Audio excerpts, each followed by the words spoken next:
Hello, everybody, and welcome here up at BSN Network. Today is Thursday, June 2nd. Hopefully, everybody's having a day so far and had a good rest of their day yesterday. Very, very exciting time to be a New York Ranger fan as they were able to get a win last night yet again. Yankees were on today. A lot of great sports going on right now. This time of year is really great because you got playoff basketball. You got the NBA Finals starting tonight, 9 Eastern on ABC. You got the Rangers, who right now got the win last night, up 1-0 in the series against the Tampa Bay Lightning. Were dominant last night, played great. We'll get into that game. You have the Avalanche and the Oilers, who scored 14 goals in Game 1, and they got Game 2 tonight as well. So it's been such an exciting time of sports. This time of year is so exciting because you got basketball, right in the finals. You got hockey, in the Final Four with the Eastern Conference and Western Conference finals, respectively for each conference. And, you got the Rangers who are in it for being a fan. It's great. You got the Yankees and the Mets continuing to dominate as baseball really gets into the full swing. Teams starting to surpass the 50-game mark this year. It's a great time of year. And then when you get into July and August, training camp gets up for football. Things start to ramp up there. So summertime is such an exciting time as a sport fan, and last night was awesome. So today's going to be a quick pod. I'm going to try to keep it to about 20 to 25 minutes. I'm running against the time. Yankees game got delayed, so I decided to do a pod. We're about an hour and a half out, and I'm going to do the scorebook for the second game. And I have pictures in, but I got to put the stats, lineups, and standings, and all that stuff in. So I'm kind of up against the time here. Going to try to keep it to about 20 to 25 minutes. Talk about the Rangers-Lightning game last night, preview the Warriors-Celtics series, and call it a day. So we're going to start off with the Rangers versus the Lightning. We're going to recap the game. Game 1. Rangers get the big win, 6-2. Vasilevsky, they scored 6 goals against Vasilevsky. He allowed, 3 total, I think, in the entire Florida series. We put up 6 against him in one game. You got to love what you saw. You got a Lightning team that was on 9 days rest. Came out slow, came out rusty. Rangers took advantage, and that's what they needed to do last night. They got the job done, and now they're in the driver's seat. Because now if you win tomorrow night, you're in a position where you go to Tampa with a 2-0 series lead, and you just have to find a way to come out with one there, and then you can come back home and have a chance to, clinch the series in Game 5. So tomorrow's another big one, but a great win for the Rangers. We'll recap it all here. Warriors versus the Celtics. We're going to preview the series, give you the keys, give you what each team needs to do, key players like Curry, Tatum, defense, offense, all that good stuff, and get you ready for the NBA Finals starting tonight there in San Francisco, California. Looking forward to that there in the Bay Area, 9 Eastern ABC. And that game tonight, like I said, I will also give you my series prediction, who I think is going to win and how many games. Like I said, I don't think this is going to be a 7-game series. I also don't think it's going to be a sweep. I could see it being a shorter series. I could see it going one way or the other. So it's going to be an interesting series for sure. And then we'll get to the New York sports update. Yankees right now currently in the middle of a doubleheader. Game 2, 7 Eastern. Dominated Ohtani today. Ohtani last year went to the stadium, pitched terrible. This season, pitched terrible. So something about Ohtani. Yankees have Ohtani's numbers so far, and Ohtani has not been good on the road against the Yankees. Mets tonight open up a big-time West Coast trip, starting with 4 in Los Angeles tonight against the Dodgers. That's a 10 Eastern game, so that's late. And then, like I mentioned as well, Rangers day off. They'll be back in action tomorrow. Warriors, Celtics tonight as well. Game 1 of the NBA Finals. All right, so with all that being said, this is the BSN podcast, and let's get right into it. So Game 1 of the Eastern Conference Finals was last night, and obviously I did the preview, did all that good stuff, and the Rangers came out and they absolutely dominated against the Tampa Bay Lightning. And everything that the Rangers, similar to Game 7 in Carolina, everything the Rangers needed to do in the game last night, they were able to do. They were able to execute at the highest level possible. They took advantage of a Tampa Bay Lightning team that has been off for 9 days, and no matter how much you can simulate practice, no matter how hard you go in practice, practicing for 9 days is not going to get anywhere close to the intensity, the energy, the speed of playoff hockey, and especially on the road. And the Lightning went into last night's game on a 9 days off. Last time they played was Monday of last week when they swept Florida, and last night was obviously Wednesday. They came out yesterday. They were rusty. Rangers scored early. Rangers scored very early in that game, and were able to get the win. For first shot of the game, the Rangers scored a minute and 11 seconds into that game last night. Rangers got the goal. It was a beautiful assist by Mika Zibanejad, crossed the slot to Kreider. Vasilevsky just was not ready. Rangers were able to get the goal, start the game off strong. And as I mentioned in the Carolina series, and I'm going to say it again here, and I know it's only one game, so we'll kind of see how the series trends in terms of winning teams, when they score, how often they score. But yet again, Rangers strike first, and they didn't look back. This was a coast-to-coast victory for the Rangers. This was a wire-to-wire victory. They did not lose the lead at all. They kept the lead from the start, scored 1 minute in, and didn't look back. Tampa Bay did respond. Rangers then responded. Tampa Bay then responded. And then the Rangers in the second period just took off. After the Tampa Bay responded, less than a minute after the Rangers scored their second goal by Frankie V, they ended up responding with a quick goal there. Then the Rangers, Hedl again, Panarin, and then Mika Zibanejad to finish things off. I mean, last night was just everything that the Rangers needed to do, they did. And they did it to such a great level. And last night, against a team that's coming off of 9 days off. 9 days. And everybody's saying how the Rangers are... Look, this is like regular season. You play games every other day. That's what the Rangers are in right now. So they played on Monday, they had a day off on Tuesday, and boom, they're back on Wednesday. Tampa Bay, that's like an extended All-Star break. All-Star break's only about 4 or 5 days. That's 9 days. So you knew there was going to be some rustiness. You expected that. And you have to expect, if you're the New York Rangers, a much quicker, a much faster Tampa Bay Lightning team in game through and throughout the rest of the series. That's why these series are 7 games. We know how it is. Look, as a Ranger fan, look, we know, believe us, we've seen our team make series comebacks in both series this season. So we know that you cannot let off the gas pedal. You took advantage of game 1. Now really protect home ice, win your 8th straight game tomorrow night. But the Rangers did what they needed to do, and that's why last night's game was so important. Because when you're getting a Lightning team that's off a 9 days rest, expecting rustiness, when you're getting all that, you need to take advantage. And they did that. And now they're in the driver's seat. Because now the pressure, if you lose game 1, pressure's on. Because then you fall down 2-0, and then that makes game 3 a must-win. Because if you lose game 3, if you fall down 3-0, the series is over. I don't want to hear 4 straight. No, if you fall down 3-0, the series is over. And I'll stand by that. I'll stand until I see otherwise. If you fall down 3-0 in a series, it's over. Okay? Until something crazy happens, it's over. That's why for the Rangers, it was so important for the Rangers to go back home against Carolina and defend home ice, because you could not fall down 3-0. Rangers took both games at home. We all know how the rest of the series played out. It was fantastic. But last night, the Rangers were great. And they have right now, similar to Carolina, Rangers now have the advantage in the series. Like I said, the Rangers are in the driver's seat now. Because now you have a Tampa Bay team that realizes, look, this Ranger team, who we lost to all 3 times in the regular season, is very quick. They're fast. They're going to shoot the puck. You know, they also realize that Vasilevsky this series might not be able to bail them out. He might not be able to shut down the Rangers every single time. Right? And the Lightning got to realize, look, it's going to be a whole lot harder to score on Igor. You're not going to be able to put up 5 to 6 goals every night and win 6-1 now. It's a completely different ball game. And the Rangers have to continue to play with the speed they played with last night, continue to get the chances on goal. And similar to the Carolina series, Rangers now have the advantage in goal. Because Vasilevsky allowed 6 goals last night. None of them were empty net goals. Allowed 6 of them.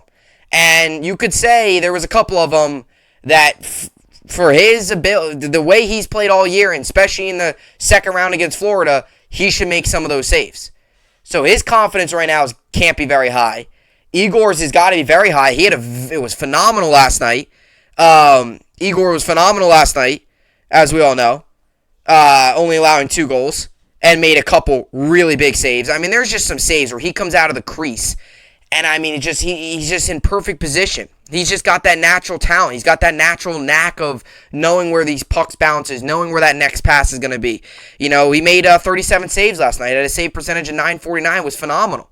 And that's what I'm saying. So Right now, the Rangers have the more confident goaltender. They have another game at home tomorrow night. Right now, we're definitely the quicker team. We'll see if Tampa can catch up, but last night was huge.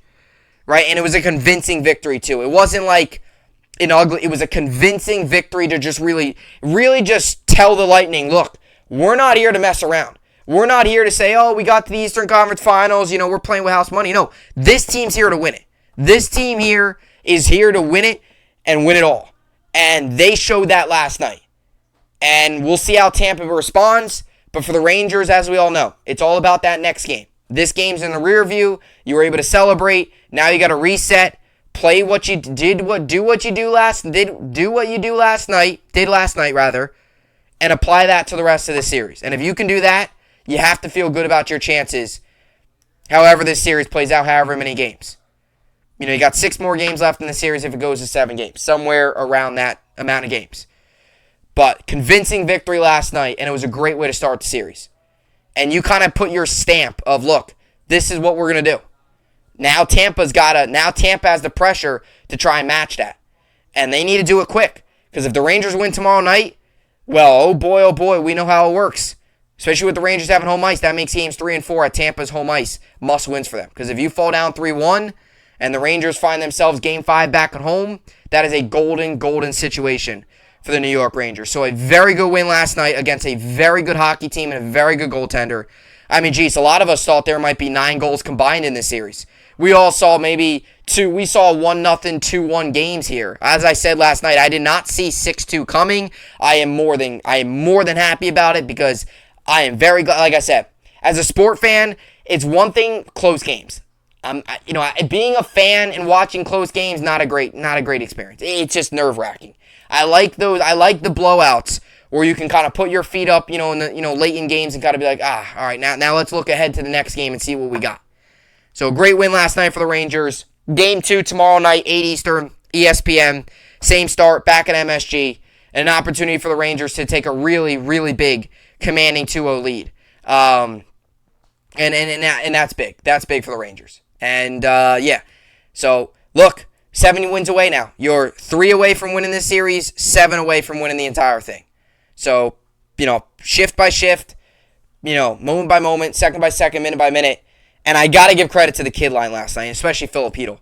I mean, that shift might have been the best shift of hockey I've seen in my lifetime.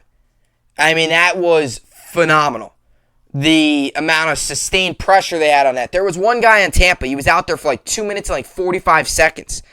I mean, you talk about wearing down players, and that's big because that like wearing down players on possessions like that lasts the entire series.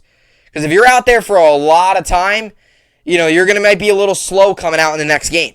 If you have a lot of ice time, and especially in your own zone, you might be slow coming out the next game because you might be a little bit tired. But, oh my goodness, that shift was amazing. Yeah, the Adam Fox who jumped up and kind of blocked the other shot with his shoulder. Or blocked Tampa tried to clear it, he blocked it.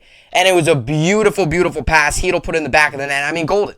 I mean, I went ballistic when they scored that. I went crazy when they scored that goal. Because that might have been, you just talk about a shift where you're just getting pressure and shots and shots.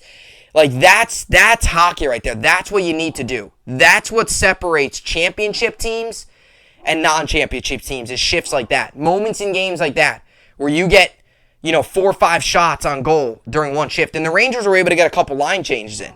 So the kid line came on, Hedl did, and I mean, the kid line's been phenomenal. And you talk about, the growing pains and all that. This kid line looks like they've been out there this is their 100th playoff games. These guys look like they've been playing in the playoffs for 15 years. And this is their first playoff experience.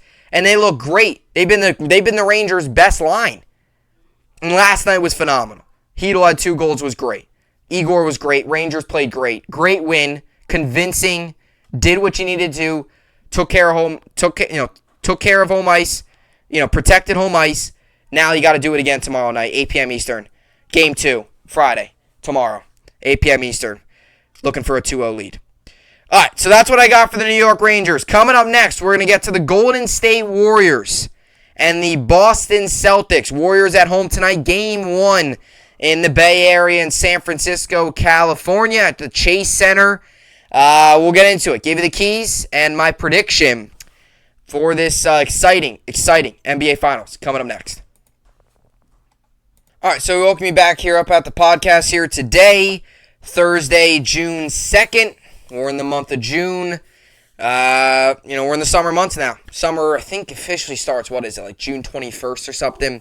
It's a little bit later on in June, but super exciting time. I love this time of year. You get baseball, you get hockey, and hockey's even better when your team's still in it. Rangers, obviously, like I just talked about with the big win last night. Now we got the NBA Finals, and it is the Golden State Warriors versus the Boston Celtics. As we all know, Warriors got past the Dallas Mavericks in the Western Conference Finals to get to this point, and the Celtics won in 7 games against the Miami Heat to get to this point. So both teams really kind of took care of business throughout the way. I mean, neither team really was super challenged. I mean, Boston, even though they went to 7 games against Miami, I think we all kind of knew that Boston was going to win that series, and it was going to take an incredible, night from Miami in terms of just because Boston was just the better team in that series. They were just the better overall team, and I think we can all agree with that. In terms of overall guys, in terms of players, in terms of just roster, defense, offense, Miami's got Jimmy Butler. He doesn't really have much other. You got the Celtics who have Jason Tatum, one of the best players in the league. You have Jaylen Brown, who's very good complimenting Jason Tatum, rather. And then you got Marcus Smart, who's, you can make the argument, is the best defensive player in the league. You have a combo of 3 guys that anytime you want, when you ask for the perfect basketball roster, you ask for your shooter, you kind of ask for your rebounder, and you ask for your defensive player. Well, your offensive playmaker, shooter, I mean, Jay Tatum's not your lights-out shooter, but your playmaker is like a Tatum. Your Jaylen Brown's kind of maybe more of your kind of shooter guy, that guy that can, still score and produce and assist and, play make for Tatum, give Tatum those open looks. And then your defensive player is like a Marcus Smart, and your rebounder is Al Horford getting boards in the paint, which he did very well in Game 7 against Miami. I think he racked up 14. So this series is very interesting because going into this series, and I felt like last year it was different because I felt like last year the series was more even. You had the Bucks who had a dominant offensive force in, Giannis and Chris Middleton and guys like that. And you had the Phoenix Suns who had a dominant force with Chris Paul who never turned the ball over and Devin Booker who can do it all on offense. And neither defense was spectacular. Giannis could play defense, but he could definitely play defense. But outside of him, you have a couple pieces there, and you can make the same argument for the Suns. Here, though, it's different. It's like Boston, you can make the argument is one of the best defensive teams in the league. They have probably the best defensive player in the league. Their offense is good. And then you have the Warriors, who got the best shooter in the world in Steph Curry, have the best shooter of all time in Steph Curry, one of the best players of all time. I mean, you don't really want to. Who knows where he ranks? And then you have guys to support him like Klay, who's also one of the high-end shooters in this league. Draymond, who's kind of your physical guy, gets under guys' skin. Your other guy out there that can give you a little bit of points, but rebound, be that physical force, and that kind of guy like that. And their defense is not that good. So you have one team with a great offense, and you have one team with a, good offense, but a very good defense. And the Warriors' offense is better than the Celtics. You could say, the Celtics have all these pieces. Look, the Warriors are Steph and Curry. Anytime you look at the Warriors over another team, the fact is the other team does not have Steph Curry. The Warriors have Steph Curry. It's a similar way you look at the Nets with Kevin Durant. And I'm not trying to gear this towards the Nets because I know the Nets got swept by the Celtics, which is why I'm rooting for the Warriors in this series because, I don't like the Celtics. I hate Boston sports teams. I don't like them. Hate the Patriots. Hate the Bruins.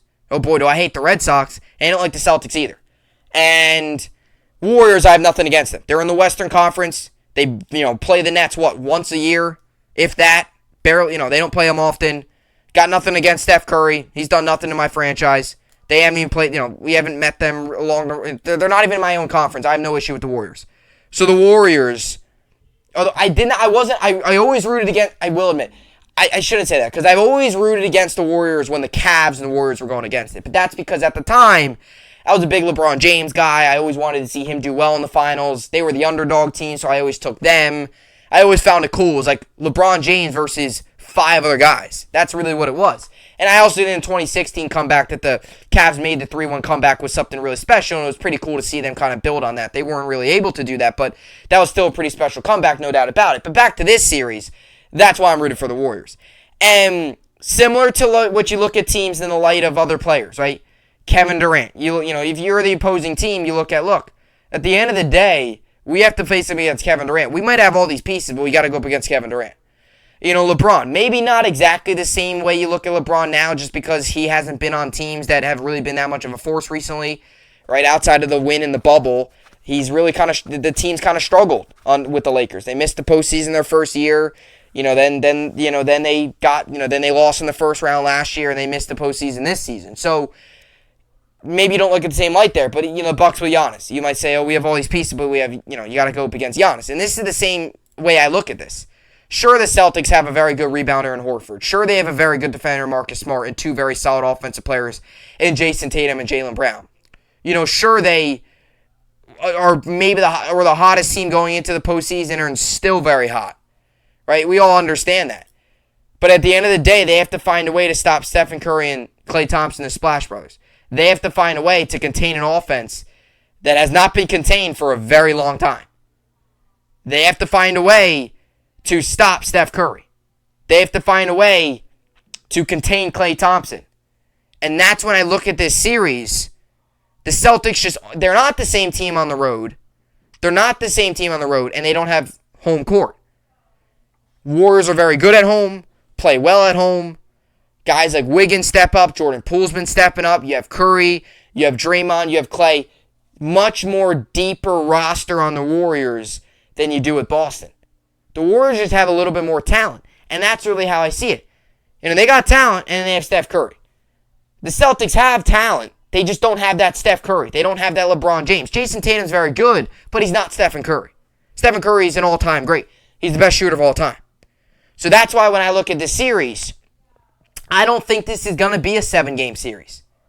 Because I think it's going to go one way or the other. Either the Celtics just completely shut down Golden State's offense and Golden State looks lost, or Steph Curry and this team just toast Boston when it comes to offensive play, and we're looking at a 5-game series.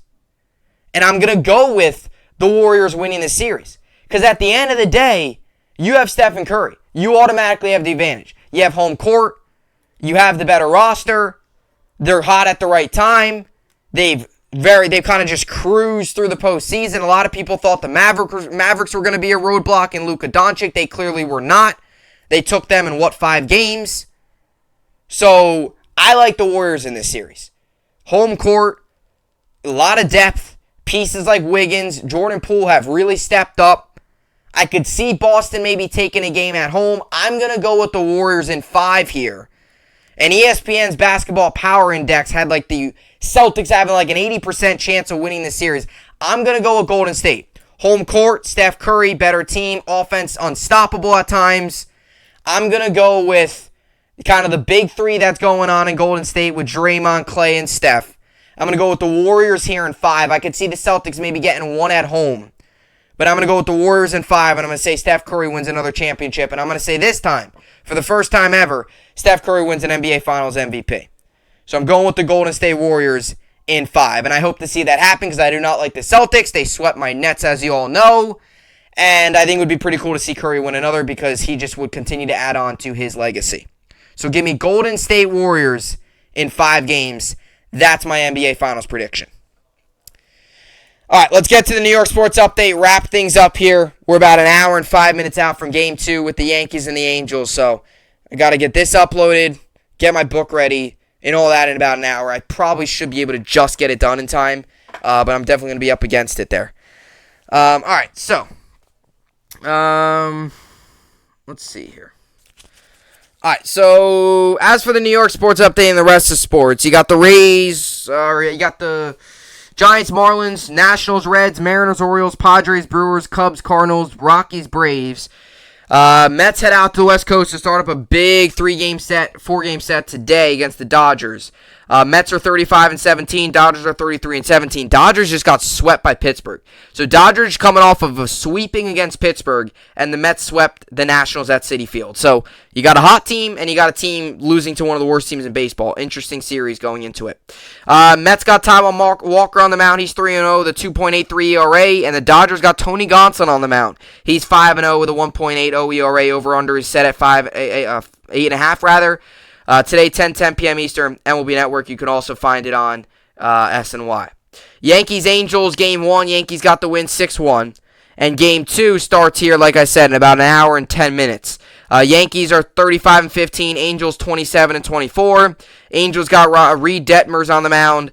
He's 2-2 with a 4.65 ERA, as we all know. About a month ago, he pitched a no-hitter. And the Yankees got Jameson Taillon off the mound. He's fresh off of his 8-inning dominant performance against the Rays down in Tampa. He's 5-1 with a 2.49 ERA. Over/under set at 8.5. This game's on tonight, 7:05 p.m. Eastern, LB Network and Yes Network. Yankees look for the series sweep and the doubleheader sweep as well. Like I said, tonight, Game 2 of the Avalanche-Oilers Western Conference Finals. I'm going to take Avalanche, 8 p.m. Eastern on TNT. And Warriors tonight against the Celtics. By the way, Warriors open tonight. Let me check the odds here. Warriors open tonight. I know they're the favorites. They are 3.5. So I've seen the line go from like 4.5 to 4 to 3.5. So I'd take the Warriors there by minus. I'd take that. I'd take it. I could see the Warriors coming out on this firing all cylinders. You know, when you have Steph Curry and team guys like that, I could see it being an 8-9 point ball game. Over/under is 2:14, 9 p.m. Eastern, and ABC. And as for fantasy baseball, Fantasy baseball. Let's get this up here. I'm currently winning, if it would load. I'm currently winning in my main league 155 to 118. Today I'm outscoring my opponent 19-10. So having a pretty good day so far. I got Taijuan Walker and Tony Gonsolin. So I have both pitchers in that matchup. So I hope it to be a low scoring game. I hope the Dodgers in the end win. I would like maybe like a 9th inning walk-off home run. Tony Gonsolin go 8 innings, Taijuan Walker go 8 innings, and an Edwin Diaz come in and blow it or something. I would enjoy that. I want to see a low-scoring game where both pitchers pitch well because that's going to benefit me in fantasy. And in my other league, I'm currently winning as well, 140 to 96. I have no starting pitching today, but like I said, my main league, I got 2 starters, Walker and Gonsolin. There in that matchup between the Dodgers and the Mets. You can make the argument they're the two, but not really the argument. They are right now the 2 best teams in the National League. So, big West Coast trip. This month of June's huge. You have the Dodgers, Padres, Angels. Then you go home and you got to play the Brewers. Then you got the Astros for 2-game series there. The worst team you play this month is the Marlins, and they're not good, but they're not like a team that is terrible. I mean, they could, they're not a terrible team. If you get caught looking ahead at any time, or you really go into those series limping, you got to watch out for them too. Not saying, the Mets probably will take advantage of the Marlins, but the Marlins aren't as bad as the Nationals. They're but they're not the Orioles. They're not the Reds. They're not the Tigers right now, or one of those really, really bad. They're probably like a Tigers, actually. If I had to compare them, probably like a Tigers. Maybe a little bit better than the Tigers. But the same thing with the Yankees. The Yankees have no excuse. The Yankees, if they should get this win now, tonight, Game 2, and then they got the Tigers coming into town for 3, there should be no excuse for a sweep there. No excuse otherwise. There should be a sweep there. But big series for the Dodgers and the Mets. You'll learn a lot about this Met team because this is really their first big-time competition that they're going up against. The first 2 months have kind of been that soft type of a schedule. Now the big guys coming. And it's on the West Coast, too, which the Mets have struggled with recently. So we'll see if they can start to win on the West Coast. Anyway, that will do it for the podcast. Like I said, about an hour and 5 minutes out from Game 2. So enjoy that for those who will watch it. And, NBA Finals tonight. Western Conference Finals. Yankees baseball. Mets on late night.